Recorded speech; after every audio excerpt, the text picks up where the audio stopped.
sont persona non grata? Ou est-ce que vous vous dites, si Vladimir Poutine s'invite, si Netanyahou s'invite? La règle, elle est simple, c'est qu'on co-invite avec le CIO, le Comité international olympique, et ce sont formellement les fédérations qui invitent leurs chefs d'État. Comme la fédération de Russie n'est pas invitée, c'est une décision de la famille olympique, et moi je me suis toujours tenu à cela parce que c'est une bonne règle. En fait, la France accueille un événement qui est cet événement olympique. Les hôtes. On est des hôtes. Et donc c'est le monde olympique qui décide. Et c'est aussi pour ça que j'ai toujours dit, c'est pas de la politique. C'est-à-dire que, et l'olympisme, c'est sa force. C'est aussi un peu de la politique. Oui, mais l'olympisme, il permet de réconcilier des nations qui parfois ne sont pas d'accord, sont en guerre, ont des sanctions les unes contre les autres.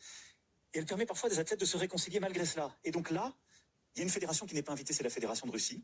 Donc son dirigeant ne peut pas être invité. Par contre, les athlètes, sans hymne, sans drapeau, pourront concourir. Moi, David. Le village olympique, ça peut vous servir, Monsieur le Président.